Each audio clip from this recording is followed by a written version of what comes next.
नमः शंभवाय च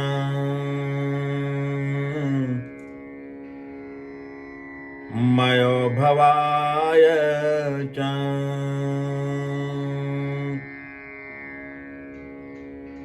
नमः शंकराय च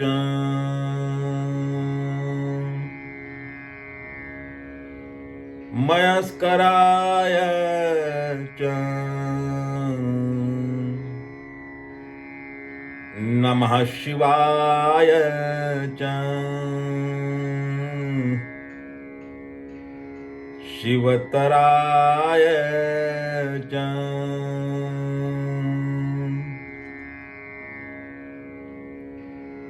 परमात्मा शिव को प्रणमन करके वंदन करके आज के चौथे सूत्र की चर्चा का आरंभ करते हैं। चौथा सूत्र है उद्यमो भैरवः। शिव जी कदम कदम आत्मबोध तक कैसे पहुंचना है, इसके सूत्र बता रहे हैं। पहले सूत्र में उन्होंने एक महान, एक गहन आध्यात्मिक तथ्य का अनावरण किया कि चैतन्य ही आत्मा है। दूसरे सूत्र में उन्होंने अड़चनें बताई कि ज्ञान बंधन है।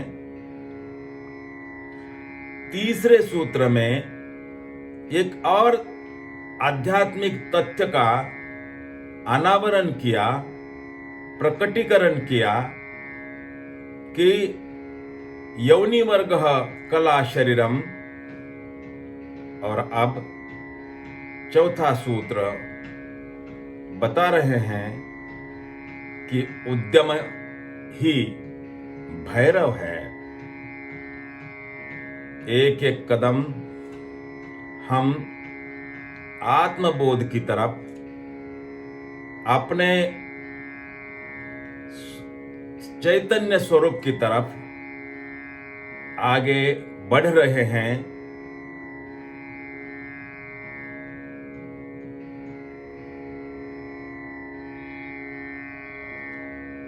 सूत्र की गहराई में जाने से पहले, सूत्र पर विस्तार में चर्चा करने से पहले, इस सूत्र में जो शब्द प्रयोग किए हैं उन शब्दों का शब्दकोश में क्या अर्थ है, इसकी जानकारी लेते हैं। पहला शब्द है उद्यम। उद्यम का अर्थ है मेहनत, पुरुषार्थ, परिश्रम, श्रम, प्रयास आदि।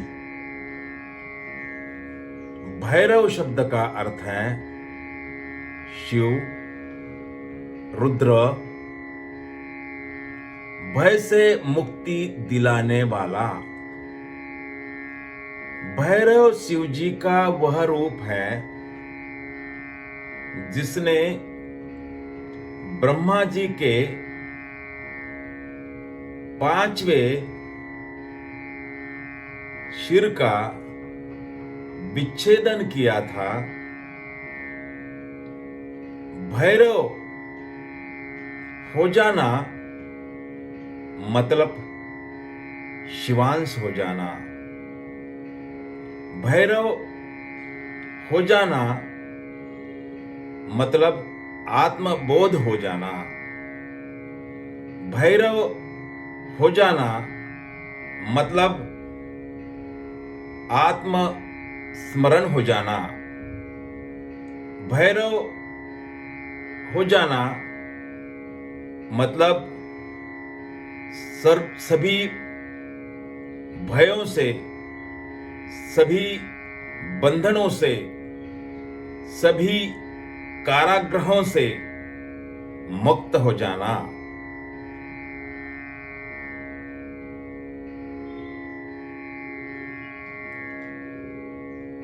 एक संस्कृत का वचन है, सुभाषित है, शायद आप सभी भी इससे परिचित होंगे। वह वचन इस प्रकार है, उद्यमेन सिद्धयन्ति कार्याणि मनोरथः नहि सुप्तस्य सिंहस्य प्रवेशन्ति मुखे मृगाः।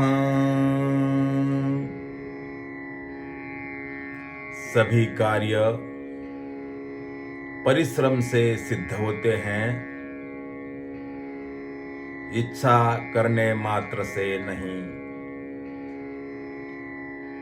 शिवबोध की इच्छा अगर रखते हैं, ब्रह्मबोध की इच्छा अगर रखते हैं,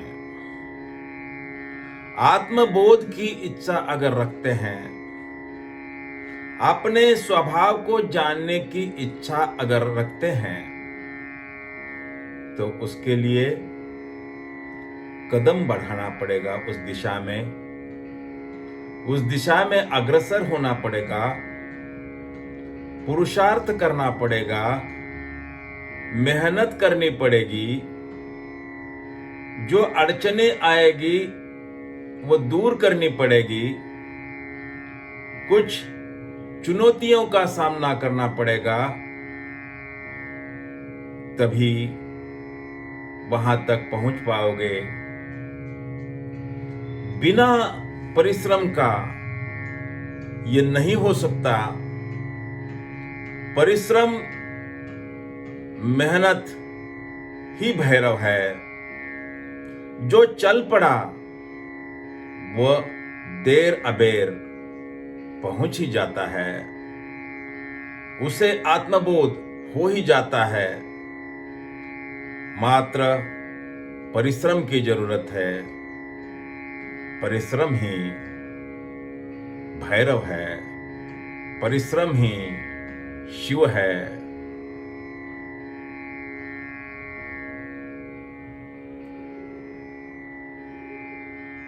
जैसे कोई जानकार हाथ में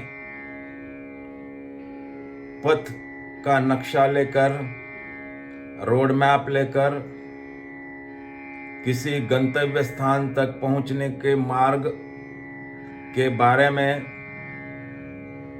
वर्णन करता है, जानकारी देता है, वैसे ही इन छोटे छोटे सूत्रों के माध्यम से शिवजी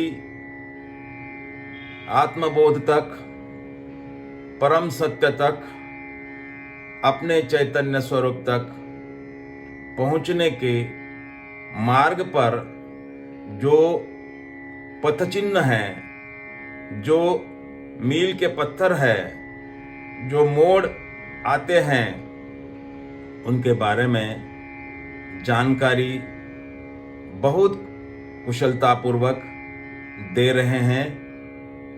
शिवजी का मार्ग बहुत साफ सुथरा राजमार्ग है। उस दिशा में, उस मार्ग पर जो भी निकल पड़ेगा, जो भी चल पड़ेगा, उसका पहुंच जाना सुनिश्चित है। उद्यम इस कारागृह से बाहर निकलने का प्रयास है। उद्यम भैरव में मिट जाने का प्रयास है।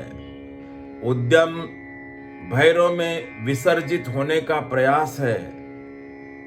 उद्यम भैरव के साथ एक रूप हो जाने का प्रयास है। उद्यम अपने इस अस्तित्व को रूपांतरित,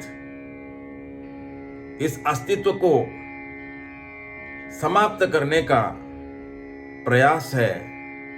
इसके लिए बहुत साहस की, बहुत पुरुषार्थ की, बहुत हिम्मत की जरूरत है, आवश्यकता है। भैरव यानी जिसमें हम पैदा हुए और जिसमें हम मिट जाएंगे। हम जन्म से पहले जहां थे, जहां से हम आए हैं, और मृत्यु के बाद जिस स्रोत में हम विलीन हो जाने वाले हैं, विसर्जित होने वाले हैं, उस स्रोत का नाम भैरव है। जहां से इस सृष्टि का उदय हुआ और जिस माध्यम में उसका प्रलय हो जाएगा, उसका नाम भैरव है। जिसमें हमने पहली सांस ली और जिसमें हम आखिरी सांस तोड़ेंगे, उसका नाम भैरव है।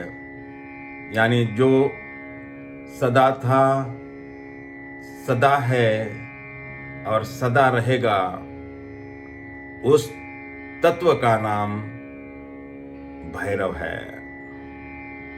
जिस दिन इस कारागृह के बाहर निकलने की, इस मार्ग पर चलने की चेष्टा शुरू हो जाती है, उसी दिन हम भैरव बन जाते हैं। जिस दिन यह ख्याल आता है, जिस दिन हमारा पहला कदम उस दिशा में पड़ता है, उस दिन मंजिल दिखने लगती है। उसी दिन बीज आरोपित हो गया। हो सकता है उसका वृक्ष में रूपांतरण होने के लिए समय लगेगा। कारागृह से बाहर निकल जाने का नाम उद्यम है। वासनाओं को, आकांक्षाओं को, महत्वाकांक्षाओं को छोड़ देने का नाम उद्यम है।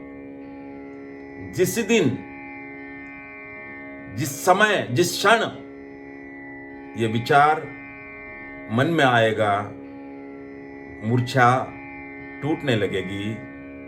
उस पार से मंदिर के घंटियों की आवाज कानों में गूंजने लगेगी।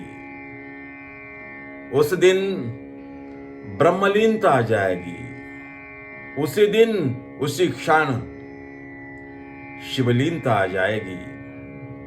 वस्तुतः हम ब्रह्म हैं, ब्रह्म थे, लेकिन विस्मरण हो गया था। जिस दिन यह स्मरण आ जाता है, उसी दिन हम भैरव बन जाते हैं। जिस दिन यह स्मरण आ जाता है कि हम इस आकाश के, इस अनंत आकाश के खंड है, अंश है, नहीं, हम ये अनंत आकाश है, उसी दिन, उसी क्षण हम भैरव बन जाते हैं। उद्यमो भैरवः।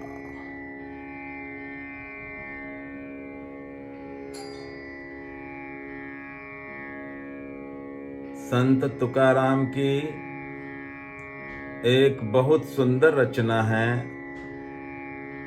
प्रादेशिक भाषा में है, जिसमें संत तुकाराम कहते हैं, देव पहावया गेलो तेथे देव भोवू निठेलो। मैं भगवान को देखने गया और उसी क्षण वहीं पर स्वयं भी भगवान हो गया। जैसे ही किसी को अपने असीम होने का बोध हो जाता है, जैसी ही मनुष्य की सीमाएं टूट जाती है, जैसे ही उसे ब्रह्म बोध हो जाता है, अपने चैतन्य का बोध हो जाता है, आत्म साक्षात्कार हो जाता है, सबके साथ यही होता है। उसे पता चलता है कि अरे मैं तो ब्रह्म हूं, मैं अनंत का हिस्सा हूं, मैं महाविस्तार का हिस्सा हूं, मेरी कोई सीमाएं नहीं, मैं तो भैरव हूं। जैसे एक बूंद है, सागर में गिरते ही उसकी सीमाएं टूट जाती हैं, वह सागर बन जाती है। फिर उसे सागर से अलग करना संभव नहीं है, वह सागर बन गई। मनुष्य ब्रह्म तत्व में जैसे ही विलीन हो जाता है, जैसे ही उसे आत्म चैतन्य का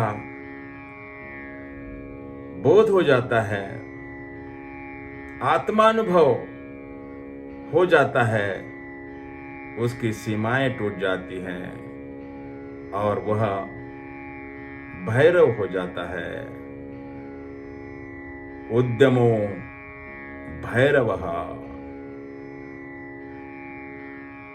आज की इस चर्चा का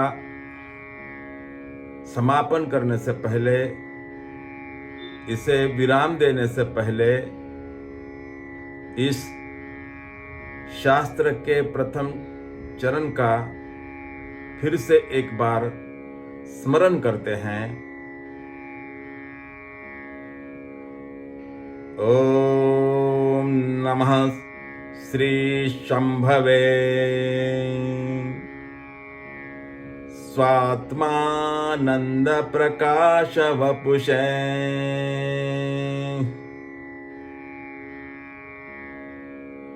ओम नमः शिवाय।